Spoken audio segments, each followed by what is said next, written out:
अब गंगा कैसे तरेंगे? नवेली से कहते हैं गंगा को पार कर दो, कहा कि सिखाते हो। सावन भादो की महीना था, भरी नदी पानी है, कहूँ भवन में फंस जाएगा, कहूँ दियर में लग जाएगा, तुम सिखाते हो सवेरा तुम्हें पार कर दूंगा। कहा ये सब हमको प्रेम को नहीं जानते हैं कि रत्ना से मेरे कैसी प्रेम हो गए हैं। वो तभी वो जो है से फान गए, गंगा के तर कर चले गए उस पार, भींगे कपड़ा बाबू जमाई बाबू पहुंच गए वहाँ। तो सारे घर थू थू होने लगा कि आना था तो दिन में आते, रात में इतनी बड़ी रात में कैसे आए। बहुत अफसोस किया उसने। रत्ना मन में विचार कर रही थी आज इस निर्लज को लाज को बात सुनाना है। सब सो गए तब आए, लाज न लागत आपकी दौड़ी आए, साथ धिक धिक ऐसा प्रेम की कहां को मैं हार मास की घोड़ी थोड़ी इतना सा नहीं, इतना प्रेम यदि राम से रहता तो राम मिलने में देर नहीं। तभी जीवन में हाथ झाड़ते भागे हवेली के। गोसाई तुलसीदास तेरे ताजु ही की बात रहा। गोसाई तुलसीदास आए कली काल में, तो कली काल में गोसाई तुलसीदास आए और वह राम भक्ति की विशेषता गाएंगे।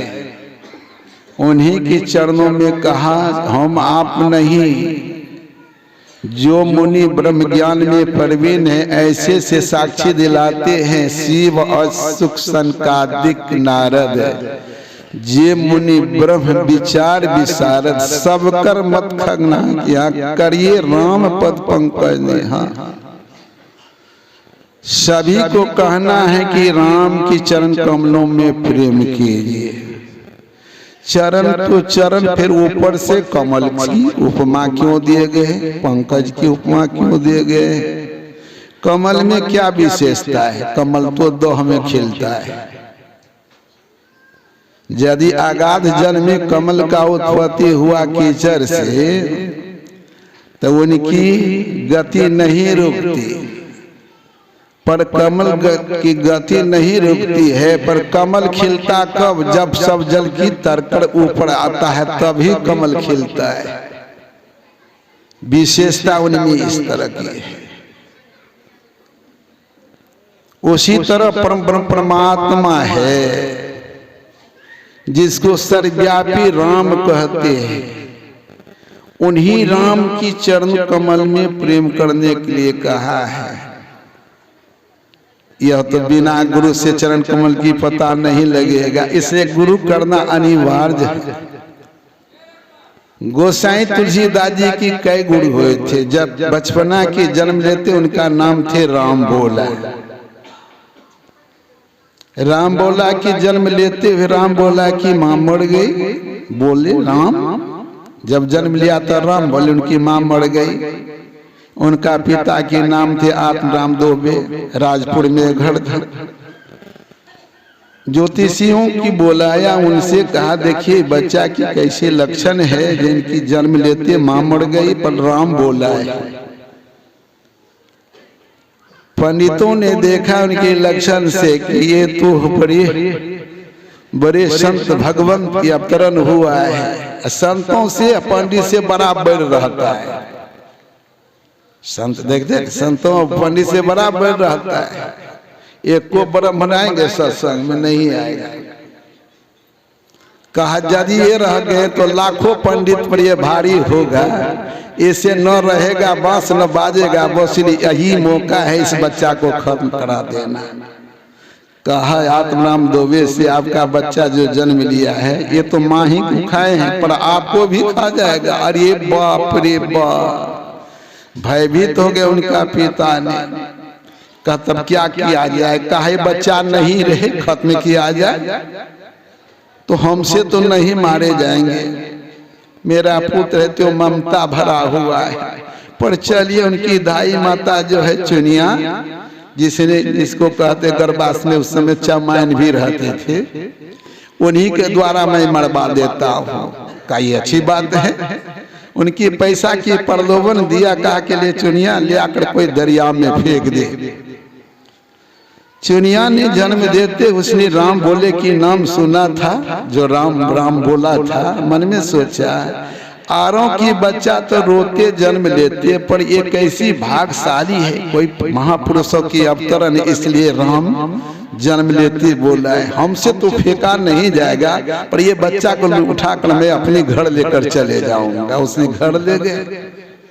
चुनिया ने 5 वर्ष उसकी पालन पोषण किया, पर चुनिया भी राम नाम सत्य हो गया। लोगों में ख्याति फैल गया कि बच्चा सही अमंगली बच्चा है, जिधर जाते उधरे लोग मर जाता है। वो अनाथ पड़ गए, अनाथ पड़ गए। कोई और ठोर नहीं, अमंगली जानकर कोई अपनी को एक टुकड़ी रोटी देने के लिए नहीं चाहते थे। पर बच्चा क्या करे, भूख के मारे तो यो डट कर उनसे भीड़ कर ले, जैसे कि चक्की बचा सकते हैं, बड़ा डटियल होता है। उसी तरह भूख के मारे बच्चा दरबार में तो रोटी कोई फेंक कर देते, बैठ चल चल निकल, तुम मंगली हो, तुमने माँ को खा, बाप ने तुम्हें अनाथ हैं घर में नहीं रखा, तुम चुनिया माता को भी खा गए, दूसरे को खाने के लिए तुम मेरे बच्चे पर छाप पड़ेगा तो बेटा बच्चे को अनिष्ट हो जाएगा, चल निकल। बच्चा को कोई सोने के लिए न दरवाजे बरंडा नहीं देते थे। जरे के दिन में क्या करे, पुआर के ढेरी में घुस कर जीवन को व्यतीत करते थे। और मौसम गर्मी के मौसम, बरसात के मौसम, कोई गाछी के खोदल में जाकर रहते थे। किसी तरह की बच्चा की उसी राजपुर में बच्चा का उम्र 10 वर्ष का होता है। उसी समय राम नरहरि रघुवर दास उसी गांव में पहुंच जाते हैं। रघुवर दास जी जब पहुंचते हैं तो उन बच्चा के चेहरे देखकर दया उपज गए कि बच्चा के बुझा पड़ता है कि भरपेट में सभी भोजन नहीं मिला है, इसलिए इनको मांस सोकर हाड़ में सट गए हैं, गाल बैठ गए, आंख धस गया है। बच्चे पर दया उपज गए, उनको कहे बच्चे सुनो मेरे साथ चलो, तुम्हें भोजन कराऊंगा। भोजन लेके होटल वाला से कहा जो जो सामान आपको सब खिला दीजिए। बच्चा खाते हुए मन मुस्कुराते हैं, आज हमको पूर्ण रूपी मसीह में भोजन मिला है, मैं अब बाबा को साथ नहीं छोड़ूंगा, किसी हालत में नहीं छोड़ूंगा। जब भोजन करके दुकानदार को पैसा दे दिया तब उसने चलने की तैयारी हुई, बस जाकर पैर पर गिर गए। गिरने पर उनको जो है से फक फक कर रो रहे थे। का चुप क्यों रोते हो, उठो बेटा, अब रोने की बात नहीं रहा। बेटा अब तक कोई नहीं कहा था, उठाकर छाती से लगाया, रो मत, मैं अवश्य ले आऊंगा। कहानी तो लंबी है, मैं गुरु के बारे में कह रहा हूँ। तो पहले गुरु तो नरहरि रघुवर दास जी हुआ, उसके बाद रघुवर दास जी हुआ, उनके बाद जो है शुक्र खेत में गुरु की घर थे, उनकी शुक्र खेत में थे। वो अपने जीवन में राम नाम की मंत्र भी बताए। उस समय में जो सिखाना था वो भी सिखाया। मन में सोचा हमसे अधिक जानने वाले को साथ दे देते न तो और कुछ बच्चे होशियार बनता। उस समय में काशी में सबसे धुरंधर पंडित थे शेष सनातन, उनकी जाकर बच्चे को समर्पित कर दिया कि आप इनको अच्छे बच्चे होनिहार है, इसको आप सिखाइए। वो भी 15 वर्ष तक ले उनकी पढ़ाई, तो उम्र हो गई 30 वर्ष तक की। 30 वर्ष की उम्र में उसने एक दिन से शैतान ने कहा देखो, राम बोला विद्वानों को यदि विद्या प्राप्त हो जाए तो वो अपने घर बसाना चाहिए। घर बसाने के बाद से इनकार किया, गुरुदेव आप क्या कह रहे हैं, मेरा घर तो उजड़ा हुआ है, मेरे कुल खुट में कोई नहीं है। अमंगली जान को हम बहुत परित्याग किया, सारे कहानी उसने सुना दिया। कहा कि नहीं नहीं, तुम्हें घर बसाना है, तुमने सब विद्या सीख ली हमसे। वेद उपनिषद गीता रामायण जितने सब मौखिक आदि कर लिए थे, कंठास कर दिया था, और कुछ बाकी नहीं रही। फिर भी कहा तुम्हें घर बसाना है, तुम अपने घर को जाओ, घर बसाओ। बार बार इनकार करे तो उससे सनातन ने कहा अरे मैंने तुम्हें 15 वर्ष पढ़ाया, तुम गुरु दक्षिणा में क्या देते हो। तो गुरु दक्षिणा की बात चला तो कहा गुरुदेव आप यदि गुरु दक्षिणा में कहेंगे, राम बोला कि चमड़ी बेचकर अदा करने के लिए तुम मैं तैयार हूँ। कहा बेटा चमड़ी बेचने की जरूरत नहीं है, मेरे कहने के अनुपात तुम जाकर घर बसाओ, विवाह शादी की कार्य करो, घर बसाओ। क्या करे, आप तो बेबस होकर अब राजपुर की तैयारी हो रहा है, जहाँ हमने अनाथ बनकर दर दर ठोकर खाते थे, वहां एक नाथ बनकर मैं जा रहा हूँ। सारे रात जगे रह गए उस दृश्य को देखते हुए। हो सवेरे बस गुरु की दंडवत प्रणाम, भोजन करके दंडवत प्रणाम किया, राजपुर की तैयारी हो गई। पहले तो शुक्र खेत को पहुंचते हैं, गुरुदेव तो देहांत हो गए थे, उनके बाद जो है तब राजपुर को पहुंचते हैं। शाम की बेला है, सूर्य लुक झुक कर रहा है। उसी समय बाहर गांव की बैठा हुआ है। लोगों ने देखा ये पंडित कहाँ से आ गया है। सब एक आके आने लगा, पूछता है पंडित जी आप कहाँ से आए, कहाँ जाएंगे, कहाँ आपका घर है। पंडित जी गुमसुम है, कुछ बोलता नहीं है। बहुत सी लोग आया ना, तब कहा पंडित यहीं से गया था, यहीं फिर आ गए हैं। कहा यहाँ तो कोई नहीं था। एक राज आत्माराम दोबे थे, उनका बेटा एक राम बोला था, वो तो बाबाजी संग में भाग गए। अनाथ बच्चा बाबाजी संग में भाग गए। का वही मैं राम बोला हूँ। वैसे लोग बड़ा खुशी हो गए, भाई इतनी बड़ा उम्र, इतनी धुरंधर पूजा पड़ते हैं, क्या तुमने ये तो भाग गए, तो क्या क्या सीखा। का मैं शाम में दूंगा इसकी पर्ची। बड़े दरबार में लगाए, चौकी खूब बढ़िया सी व्यास गद्दी को सजाकर बैठाए। जब वेद उपनिषद गीता रामायण मोखी जब वो सुनाने लगा तो सब लोगों ने दंग पड़ गए। उनकी कथा से सब मुग्ध हो गए।